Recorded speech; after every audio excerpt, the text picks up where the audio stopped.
Welcome to Freedom Decoded. This podcast is from us. We are Carey and Demir Bentley, productivity coaches and co-founders of the Lifehack Method. This format is where we are going two-on-one. Demir and I both coaching one of our amazing Lifehack Tribe members on the productivity issues that are keeping them stuck and keeping them held back from their highest self and from achieving their ideal life. So we hope you enjoyed this in-depth coaching session. It is completely raw and unfiltered, and we hope that you get so much out of it. Welcome, everybody. Today, we're talking to Jill Szymanski, an American living in Canada with her husband of 18 years and their 9-year-old son, who's about to start 4th grade. Amazing. Jill and her husband co-own and run an assisted living group home for seniors, a warm institutional environment where 20 residents are cared for by a team of 17 staff and government medical providers. Jill handles mostly administration, HR, payroll, scheduling, finances, recreation programs, that kind of stuff, while also managing the majority of her own household's logistics. Now, outside of work, Jill treasures her time with her son, who's bright. She wants to help him develop stronger organizational skills and cut back on screen time, but the constant demands of business and home life are leaving her too drained to have that intentional parenting situation that she'd really like to have. So her main challenge she's bringing in today, and I'll hear this from you as well, Jill, is basically streamlining and organizing her life so she can preserve more time and more focus and energy for her son during these fleeting years. And don't we know that? We're feeling that as well, Jill, without feeling buried under the work and clutter. So Jill, I like to give that little tight summation of what I've got from you so far, but take the microphone for a second. Is there any color commentary you want to add in on there or anything that I missed? Well, it's basically it. I have a full life, thank God, but work is very demanding and it's urgent and it takes over and it sucks all my energy. And I love it, but I want to have more time to make my home nice and to be there for my son, to help him, to be really involved and to be prepared, because you don't really, know what to do, especially this day and age. And there's a lot of things to read and people to talk to and things to research. And it's just always sort of becomes like the last thing that I have time for. So I want to your advice on how I can streamline my life so that I can have more time for the important things in my personal life. So at this point, I'm going to say goodbye. Carey's going to take over the entire podcast. It's been nice meeting you. No. But I will let you kick off, Carey. Yeah, okay. So I love this goal. This is a goal that most life hackers have, right? Work is taking up too much of your week, and the good stuff in life is just basically getting the scraps. It's getting the time that you don't have energy for. It's not getting time at all. So this is what we want to bring back into balance, is lowering the workload a bit, streamlining things. That doesn't mean sacrificing results. It just means streamlining things like you said, and then creating more time for those more rewarding family systems as well. Demir and I, almost every summer, have a fun exercise that we like to do, because almost every summer we take a full month off of work. And that is pretty scary to a lot of people, particularly in roles like the one that you have, where you're in charge of a lot of things and you're describing your role as always urgent. So that's my cue that this exercise might be something that really helps you. It's basically an exercise where Demir and I put our heads together and we think, hey, if, God forbid, we should be sent to the hospital next week, what is it that we would need to do with our job such that the business could keep running? Because effectively, when we go offline for this vacation, sure, technically, we're still technically available. It's not like if there's some kind of crisis, we couldn't be reached, but we want to design the business such that it's sustainable, that it can run without us. So just that quick thought exercise can really help brainstorm, hey, this is how I would do things differently. 17 staff members, that's awesome. That means you have people you can leverage, right? So it's not just about optimizing your workflow. We'll also be able to bring in other people into that. I know not all of them are computer workers. They're doing actual services with your clients. But the fact is, you're in a great position to start streamlining some of these systems. So does anything come to mind right away if you thought about, okay, if I was laid up and I physically could not work, what would I do right away? Like, what are the top 3 things that I would do? Well, I mean, I have delegated a lot of things, and I'm actually supposed to be on vacation right now. I mean, visiting my parents, but like, I mean, there's still all these little tasks that I am responsible for. Like, so that's what I'd like to do actually, to have some kind of manual of different things and then give it to different people. So that's what I would like to do. And that's like ultimately what I'd like to do because that's the only way I guess I can have more time to delegate more things.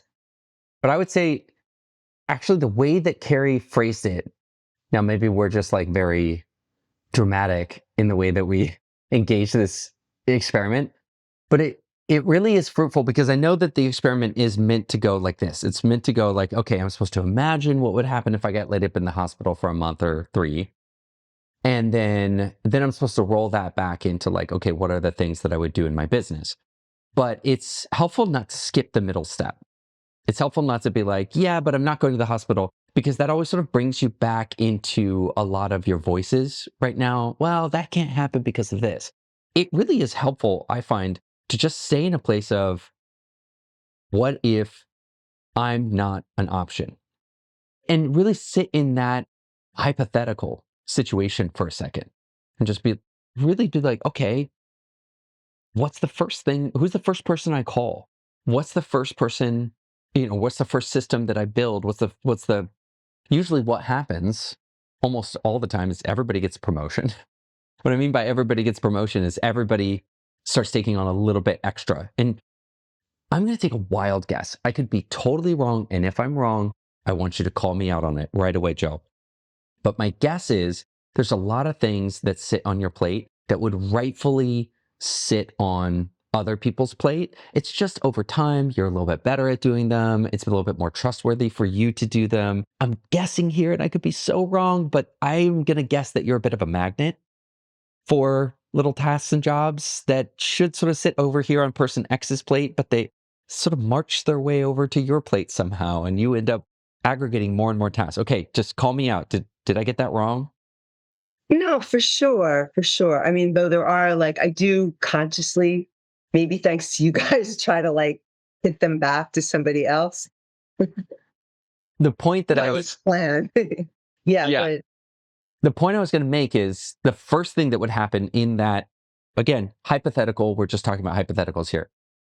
In that hypothetical scenario where you couldn't show up for work, the very first thing that would be the easiest thing is all of those roles that were really rightfully belonging to another person but had sort of found their way to your plate would immediately revert back to the person who really should be owning that. And so it's your role, as it were, wouldn't get replaced by another person. I would bet $100,000, but it would be sort of divvied. Okay, well, who knows this thing best? Okay, well, Carrie does. Let's go put that over with Carrie, right?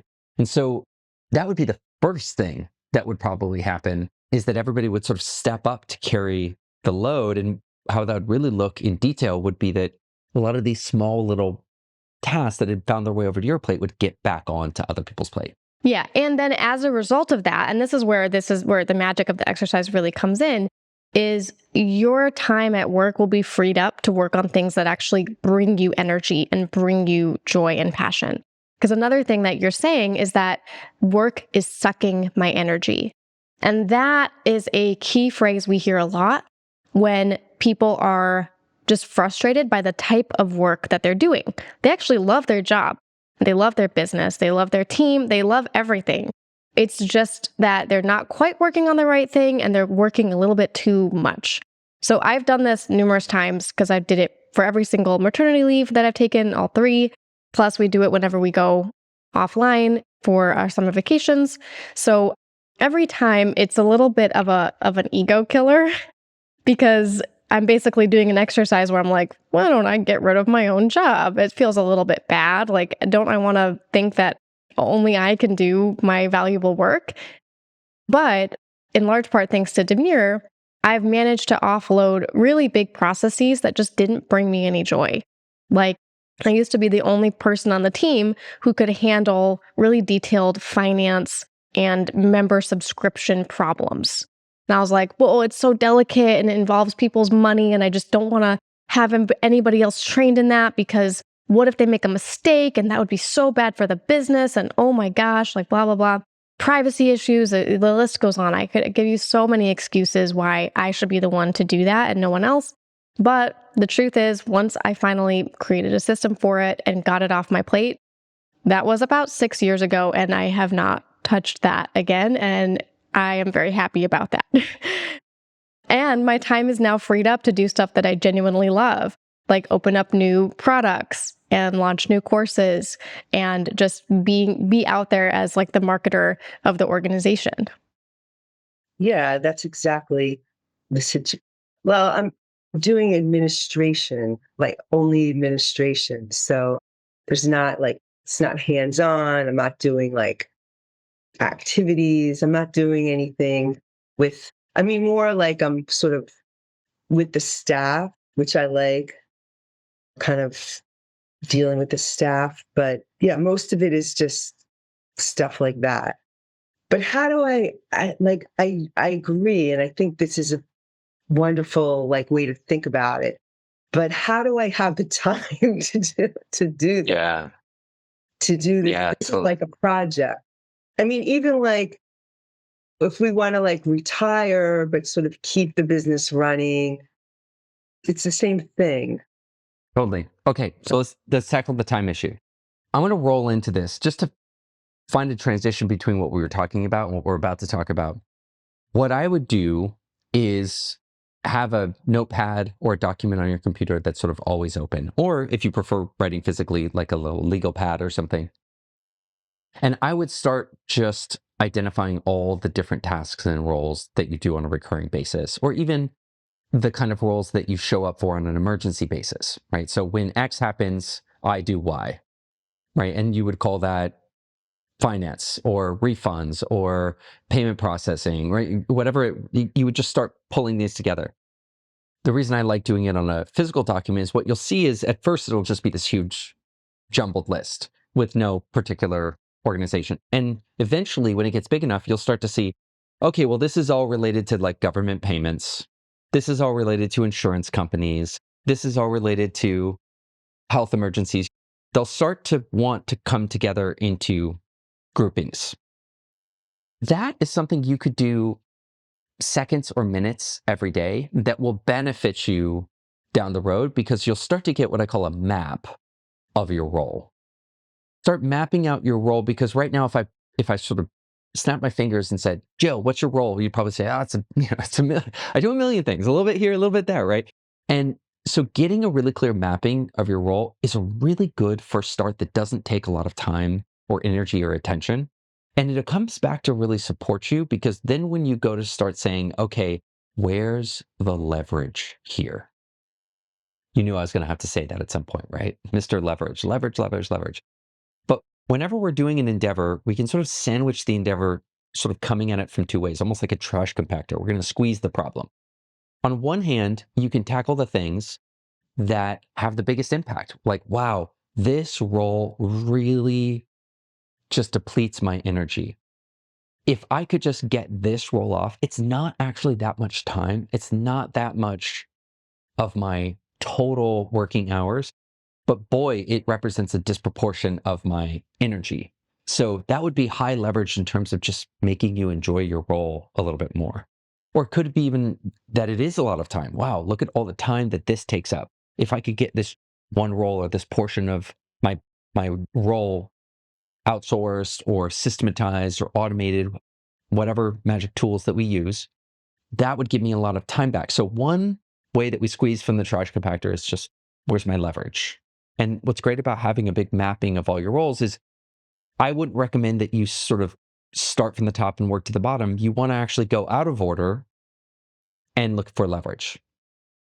Like go for, okay, where can I get the most time? Where can I get the most energy? Where can I get the most quality of life? Let's go unevenly through it and start getting those quick wins or low-hanging fruit, if you prefer. Now, the other way we can squeeze from the trash compactor is just the philosophy of getting 1% better. And this is sort of indiscriminate. It just means bringing an attitude every day of everything I touch, I'm going to try to leave it after I've touched it 1% better than I found it. And by 1% better, I specifically mean when I come back around to do this thing the next time, it will be 1% easier for me to do. Maybe I made a template, maybe I made a deck, maybe I cleaned up a spreadsheet or added a function that didn't exist to a spreadsheet, whatever it is, just 1% better.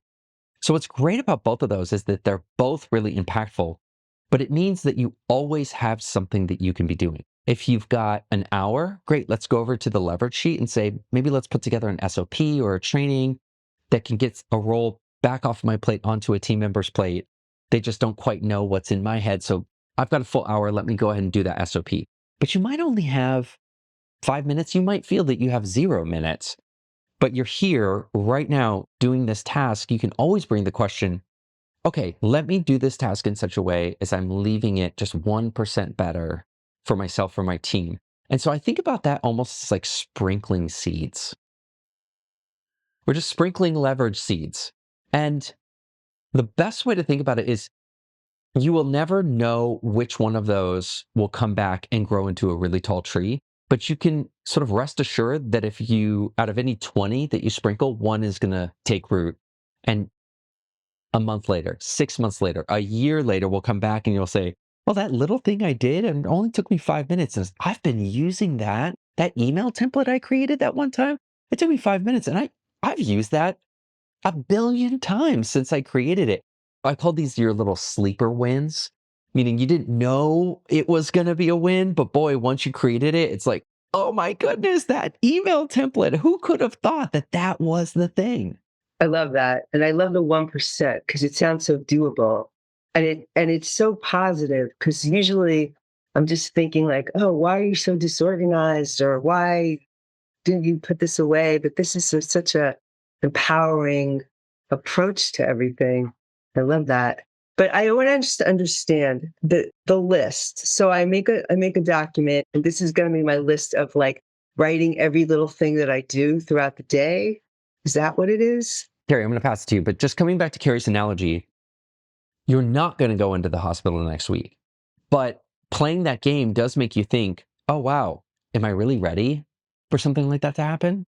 The best way to be ready is to actually understand what your role is and to have your role not even documented, even just mapped out. Like if I came to you and I said, can you tell me down to the last decimal, what are all the tasks and roles that you recurringly do? I'll bet right now you'd be sort of hard pressed to like sit down and write it from scratch because it just sort of happens in the natural flow of your day and your week and your month and your year where you just, oh, well, now's the time to do this. But getting it down on paper on purpose is like almost a step one to being able to look at it, organize it, and say, where am I going to attack it from? Sorry, Carrie, go ahead.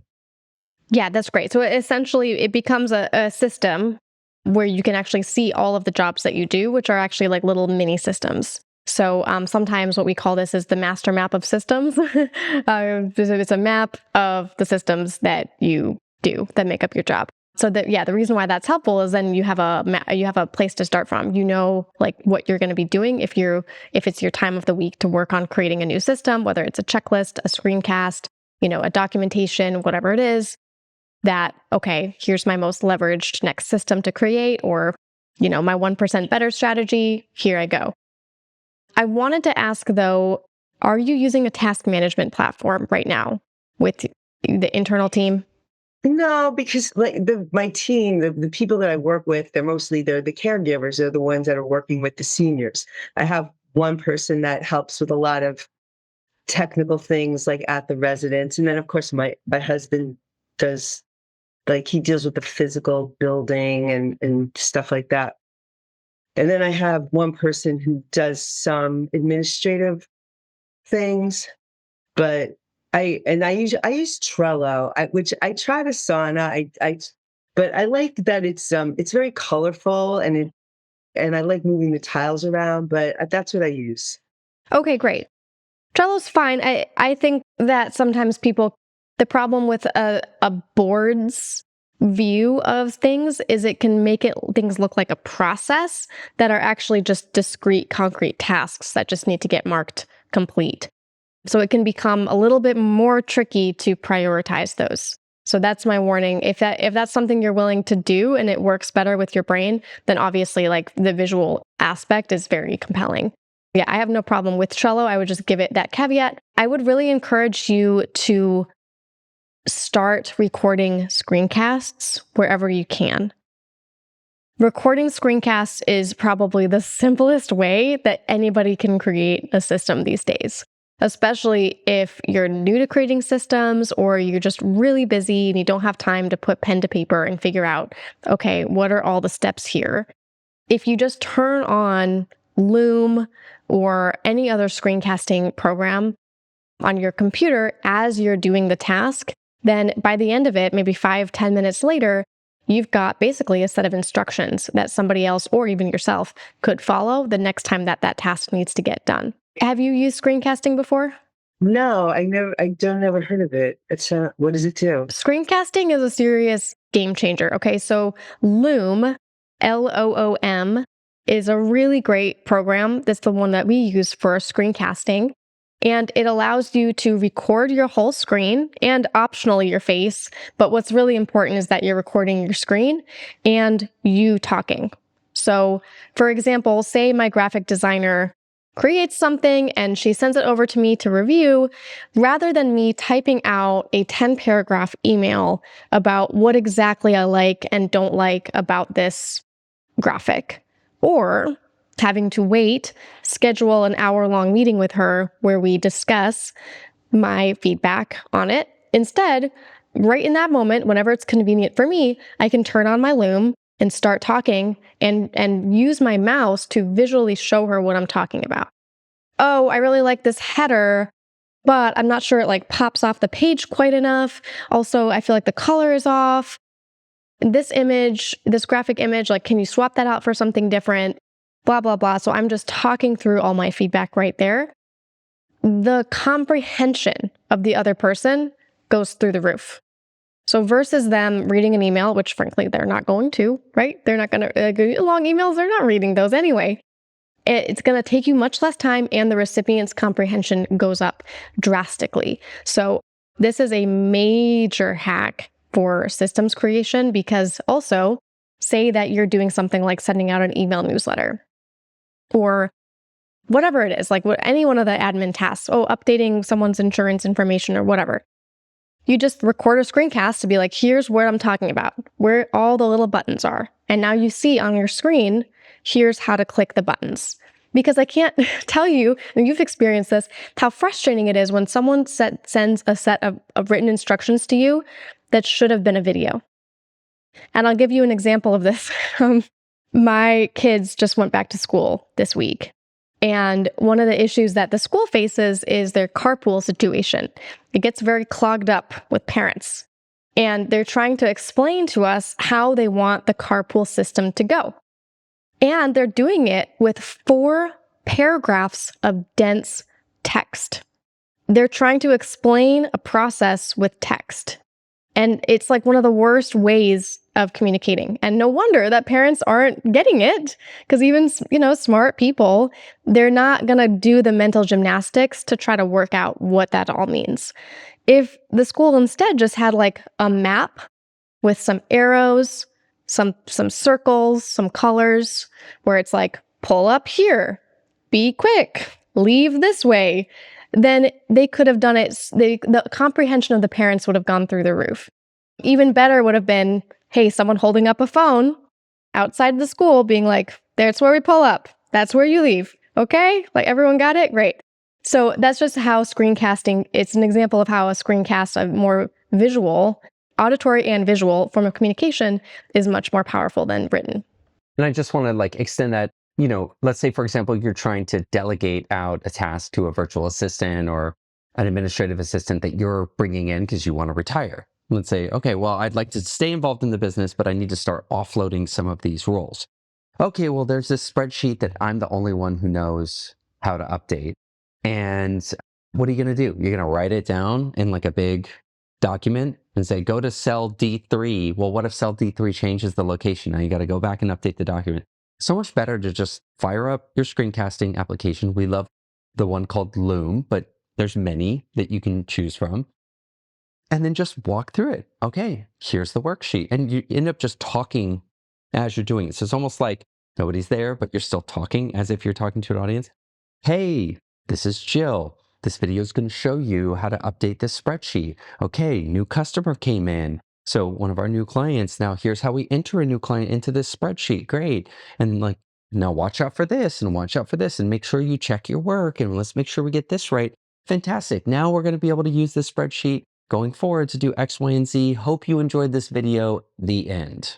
Right? So that's really turning it less into a communication like an email that's for one-time use and more into like a regular use type of email, so that in Trello, if you want to have a recurring task for this administrative assistant, the recurring task can always have the reference to the video SOP, so that maybe if it's, those tasks that you only do like once or twice a year, so that I don't know if you ever do this, sometimes I'll do something, I've done it 5 years in a row, but it only happens once a year. And every year I come back around and I'm like, what? What do I do here? I've forgotten. It's my task. I created the SOP, but I've forgotten how to do it. Thank goodness I left myself the SOP, because I'll watch my own SOP. I'm listening to my own voice and I'm like, this is like a message from a different Demir. I don't remember any of this. Like, great. Thank you for filming this SOP, because I have no idea what I'm supposed to do here. So how do you send it to yourself? You have it on your calendar? Like in the future? When you have something like Trello or Asana, you can create recurring tasks. I'm not up on Trello as of recently, but I would bet $100 that Trello has something called a recurring task. So let's say it's something related to taxes, and there's a certain time every year where you need to start getting prepared for your taxes. What you would do is, instead of just creating a task, you'd create a recurring task. So every April 15th, that's the deadline, every January 15th, but you can see who does the taxes here. Every January 15th, we're going to have to kick off this SOP where we get started in preparation for tax season. So we're starting to pull our documents together, and right there in that Trello tasks, whenever it pops back up, the description would have the link to the SOP, so that if it's you, great, you get that little reminder of what the process is, because maybe you forgot. But that's also setting the stage for maybe another person, another admin assistant, to be able to take that over. And when they get that task, you can now deassign it to you and reassign it to another person. Say, now I am moving this over to Carrie. So now Carrie, come January 15th, will get this notification. But instead of pulling her hair out and saying, oh my goodness, how did Jill prep for taxes? There's a video.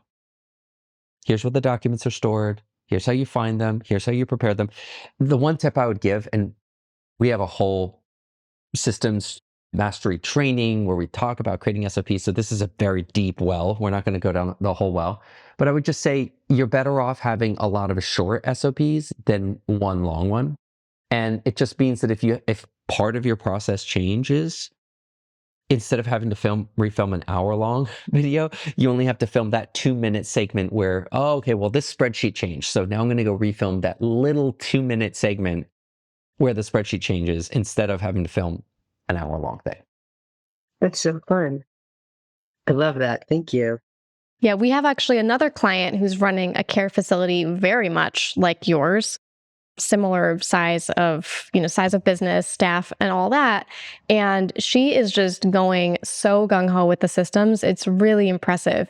She's even got her on-site people, her on-site team members, recording visual SOPs of how their job is running. Like, okay, here I am in the kitchen. Here's how we prepare the mealtime at lunch, and showing how to organize the groceries on the shelf in a particular way such that the inventory is easy to keep. Then the ordering process becomes simple. So she is just going like piece by piece through everybody's job, simplifying it, optimizing it, and it's setting her business up to a place where eventually she'll be able to sell it, even because a lot of the value in the business is if the person who buys it is confident that they can run it without your help. So it's downloading everything in your head and making it just easy for anybody to use or scale. So I definitely know that it can be done. So have hope. Once you start doing it, even if you're doing the 1% approach, keep in mind your workload will become easier almost immediately if that's your intention. So if you're wondering, where am I going to get this time from? Like, you're going to create it right away. And it's probably going to be easier than you think. Yeah. It's almost like getting your foot. It's like, how do you like wedge the door open? You just get that little edge in and then you start wedging, just start prying and prying and prying. And sure, at the beginning, it feels like impossible. But once you get enough in, all of a sudden, now you've got that leverage. It's like, whoa. So definitely it's okay to anticipate, a month, 2 months where it feels like you're doing a lot, but it's not coming back to you. Just know, the seeds don't grow the day you plant them. You got to get them in the soil. They got to take some roots. There's a moment, but then spring comes and it's like, wow, everything just explodes. And you go, oh my goodness, look at all these seeds that I planted. By the way, while we were talking, I just texted on Charles to see if I could introduce the two of you because I think you'd have so much to compare notes on. Thank you. That's great. Well, I know that we covered a lot here. I'm wondering, Jill, what are your top takeaways here? What are the things that you're most excited about going and implementing right away? Well, these two ideas of having the SOPs on video, especially even for myself, it sounds so like a lot of times there's like a feeling of confusion because there's so many things to do. And I'm moving from one thing to a next. Yeah, at times you don't remember like how you did things. So it's like kind of like makes you more conscious of what you're doing. And so that you're doing it more like mindfully and intentionally with the goal of it being like taking less time the next time you have to do it. The taxes is like a wonderful example. This year, I made a folder for each little thing for the taxes so that I wouldn't have to look for anything and I put them right away. That was like a big win. But like just to do that with everything, it's such it sounds so fun and exciting. So I'm really That's what we call becoming a systems thinker. So you hear this a lot, oh, a systems thinker, blah, blah, blah. But that's what they're referring to is, are you training your mind to have the kind of awareness of the system behind the task? And it just becomes natural. Like Demir and I, we do it automatically now because we've done it so often. It's like with anything new that we're doing, we're always doing the task, but also thinking about how do we never have to do this task again? Or doing the task, thinking about how can we simplify this, make it easier for someone else to do so that we can scale our impact. So it becomes automatic. It does just take some practice. What are some examples that you use systems for your whole life and for your dealing with your children? Oh my goodness. Well, I don't know if we have time for this, but I literally outlined a course that we've got 2 courses that we want to create. So this would be the 3rd course and it keeps getting pushed back. But I went ahead and outlined it, which was systems for home. And I think I'm not even gonna look it up, but I think it got too long is the problem. Like it literally was like we had too many systems that we documented in our home. But I'll just give you one that's a really nice one. We use a device called the Hearth. No, I'm actually not going to even give you that one because you'd have to buy something for that. You know these little Apple Watches, right, that a lot of people already have? Great. I have one. Okay. This is a great example of what I was actually going to close on this, so this is perfect. I love pursuing what I call the Annoyance method of creating systems in my life and business. The Annoyance method is, instead of trying to think about the best way to do anything, I just ask myself, what is annoying me the most today? So it's sort of like a smoke and fire. When you smell smoke or when you see smoke, it is indicative of fire, but that is not exactly where the fire is. The fire usually is existing somewhere to the side or underneath of the smoke, right? And so when something comes and annoys you in your inbox, or something doesn't happen right, then creates an emergency and then annoys you, I would call that smoke, not the fire. The fire was the system that didn't get designed right so that thing didn't happen. And so a lot of times we go around waving at all the smoke, but we're not putting out the fire. So then guess what we're doing? just waving smoke. We just go around our life like this, just waving around all the smoke, thinking, why doesn't the smoke go away? Because there's a big smoldering fire underneath. So a lot of times, whatever you're most annoyed about, it's almost like it's a thread. Trace the smoke down to that little bit of the fire and say, I'm going to extinguish that little thing. So Carrie and I found that for our own separate reasons, one thing that was not working in the house is we were yelling at each other all the time, not because we were mad, but because we had this huge house with like 3 stories on it. And so it was like, I'm on the first floor, she's on the third floor, I'm in the staircase yelling up, and she can't hear me. She's getting frustrated. It feels like we're yelling at each other, even though we're not mad at each other. But somehow the second you do raise your voice, it feels like you're angry. And so now we're both like almost like gritting our teeth on edge. It just wasn't working. And I remember that there was like an intercom application. It's a walkie-talkie. It's like a walkie-talkie. It's like a walkie-talkie app. And I'd seen it once and I tried to get it working. It didn't work. I literally pounded my fist on the table. I was so frustrated. I said, I'm getting this walkie-talkie app working. I went on ChatGPT and Google, and it took me 5 minutes. 5 measly minutes. And I figured, I went to her phone, I went to my phone, bum, bum, bum, bum, bum. Now we have this walkie-talkie app where not just in the house, but anywhere in the world where Carrie is, I can intercom her and say, hey babe, you're not answering your phone. You're not getting your messages. I need you right now. Pops up, vibrates her phone, little beep, beep happens.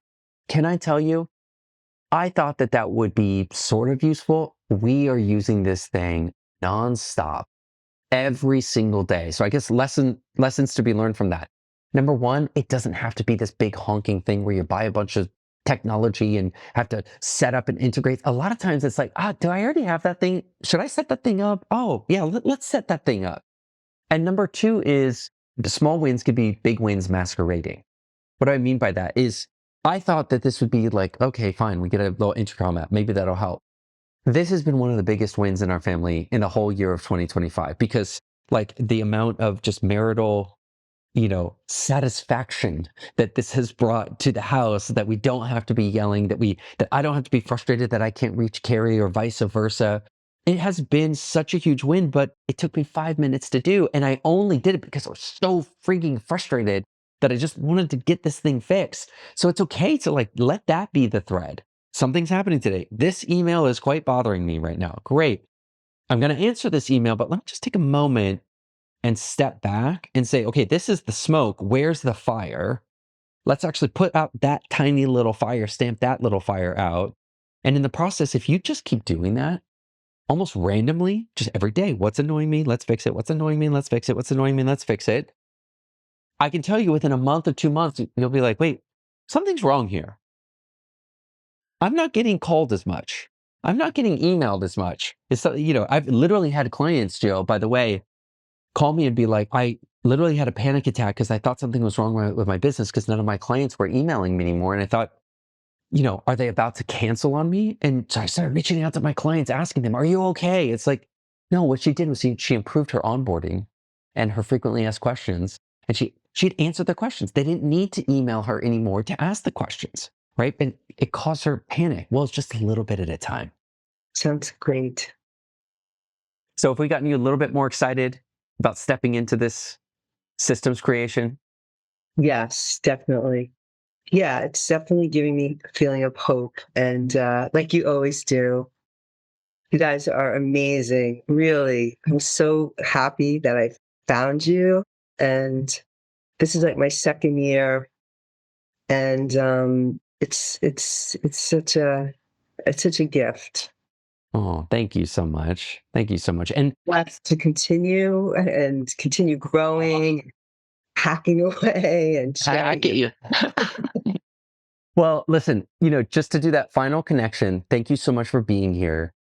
And also, we started this call at a place where it's all about spending more time with your boy. And we spent most of the time talking about business. And just to make sure that we draw that thread for the listener, the reason is because we're assuming that the number one reason that Jill's not spending enough time with her lovely son is because she's feeling pulled into the business. This is a great example of the thing before the thing, right? A lot of us will, I want to spend more time with my kid. I want to spend more time with my kid. Well, what's the thing that's keeping you from spending more quality time with your kid? It's because you keep feeling pulled into the business. So great. that means that fixing the business is a triple win. It means you get to improve your quality of life, means you get to have more time and energy to spend with your son, and it means that you're laying bricks that will eventually allow you to step out of your business a little bit more, so that when it does come time to do partial or full retirement, you've actually got a road that's been paved to do that. Great. Awesome. Thank you for your time today, Jill. Thank you so much. Thank you. Thanks, Jill.